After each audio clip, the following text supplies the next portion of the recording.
¿Sabes qué, mami? Ya yo lo sabía. Gente de zona, pero esta vez con los alertas para ver si te da la vuelta. Vacilar con la figura. Ahí nomás. Y delante de la gente. ¿Qué te pasa? Te hacen la dura. ¿Cómo te figura? Te gusta más. Vamos allá. Vacilar con la figura. ¿Qué, qué? Y delante de la gente. De la gente. Tú te haces la dura. Yo sí te conozco, a mí tú no me engañas. La Transvulcania, c'est une manche de Coupe du Monde de Skyrunning qui a lieu début mai sur l'île de La Palma aux Canaries. Donc j'ai pu participer à la Transvulcania en 2014 et c'était extraordinaire. C'était vraiment une course mythique avec une ambiance qui n'existe pas ailleurs. J'avais terminé 5e, c'était ma première expérience à l'international et j'avais vraiment hâte de voir ce que ça pouvait donner cette année. Premier jour, on est sorti de l'avion, on est parti faire un petit footing. Donc voilà, un petit footing entre potes, ça fait toujours du bien pour dégourdir les jambes.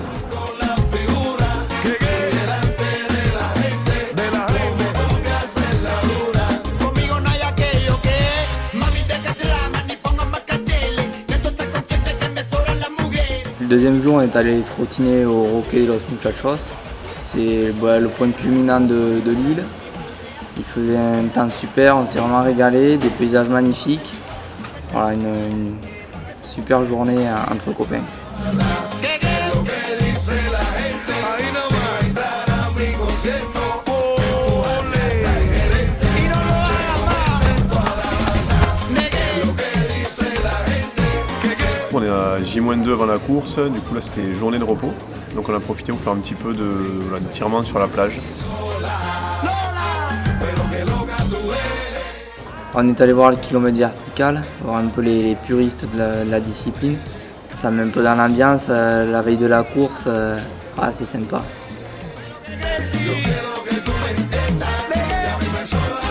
L'assistance, c'est vraiment un grand luxe sur une course parce qu'on gagne énormément de temps, on n'a qu'à recharger et c'est reparti. O nada, con papi te la nace.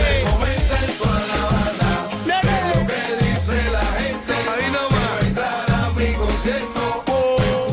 J-1 avant le départ, on part trottiner 40 minutes avec les copains, c'est parti.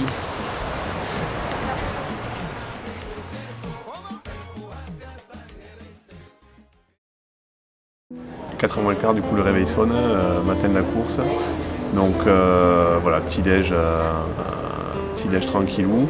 Et on a fait quoi, 45 minutes de route pour aller sur la zone de départ. On arrive au phare de Fuecaliente.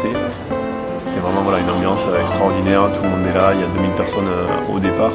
C'est vraiment incroyable, donc du coup, impossible de trop s'échauffer en fait.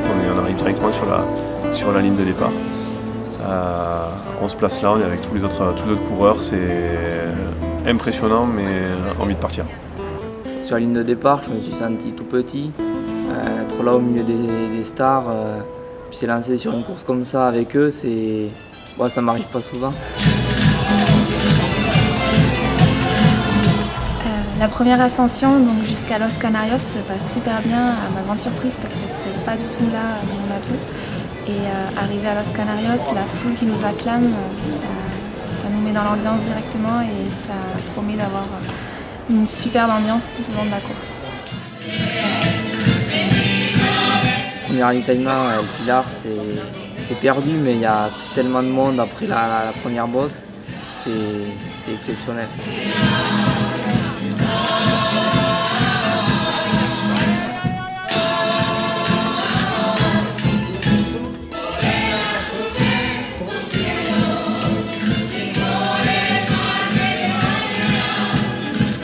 Priorité à Mise.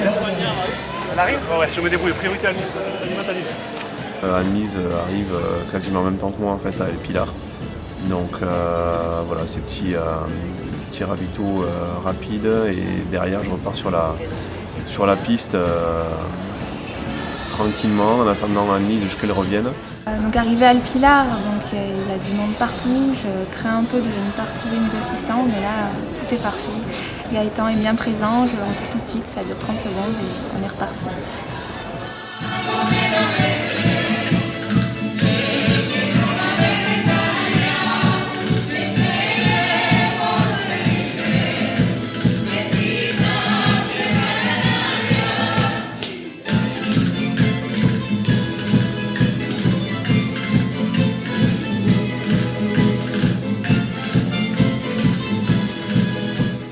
passage du Pico de la Nieve à le Roquet est compliqué parce que c'est vraiment la partie difficile où il faut relancer, où ça monte mais pas assez pour marcher. Et là, je retrouve Clément, donc à la fois un peu déçue pour lui parce que je l'espérais bien devant. Et à la fois, bon, je me suis dit que la descente c'est vraiment rude, tous les deux. Donc ça donne un peu de courage pour aborder cette descente très difficile. J'étais vraiment dans le dur avant d'arriver à El Roquet. Du coup, Annelise me rattrape et puis on a décidé de faire la course ensemble, de se motiver mutuellement pour aller au bout, quoi, puis vivre une belle aventure. C'est un sport individuel, mais aujourd'hui il y avait un enjeu assez important et j'ai joué mon rôle d'équipier jusqu'au bout pour aider Annelise à conforter cette deuxième place. Moi j'étais là juste pour le côté ambiance en fait ici, parce que je savais très bien que ça allait pas le faire, je manquais de préparation. J'étais venu juste là pour profiter de cette ambiance des Canaries et de la Palma. Et au Pico de la Nieve, j'ai préféré rester raisonnable et avoir fait que 42 km. Quand on arrive sur la dernière ligne droite, tous les gens sortent des cafés, nous acclament, les enfants viennent nous taper dans les mains. C'est juste magique. Donc là, on essaye de tout faire pour retenir les larmes et on les retient pas très longtemps parce que sur la ligne d'arrivée, c'est un peu l'explosion d'émotions. Un mal pour un bien de s'être arrêté, ça a permis de vivre l'arrivée superbe en fait, d'Annelise et Clément, parce qu'ils ont quand même fait une super course d'équipe où Clément s'est vraiment donné à fond pour Annelise, pour la mener aussi jusqu'au bout et pour la pousser parce que la néo-zélandaise revenait derrière. Et de les voir arriver ensemble et de voir Annelise qui a un tel résultat ici, ça a été extraordinaire. Et vu qu'on se connaît un petit peu plus qu'en tant qu'entraîneur entraîné, ça a permis de vivre quelque chose de très fort. J'ai pas fait la course que j'espérais, mais de voir Annelise sur le podium d'une course de ce niveau-là, c'est super.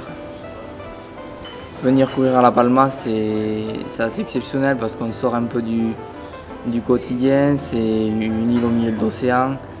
Puis la course, il y a un plateau de coureurs assez impressionnant et toute une ferveur autour de cette course, c'est magique. Sur ces courses-là qui sont si mythiques, en fait, il faut continuer à participer parce que c'est génial qu'on peut s'aligner avec un plateau exceptionnel et à la fois c'est aussi les plus belles courses du monde qui nous offrent des paysages magnifiques où le plaisir est là à chaque instant, même si le niveau est toujours plus dur et ce ne sera jamais facile.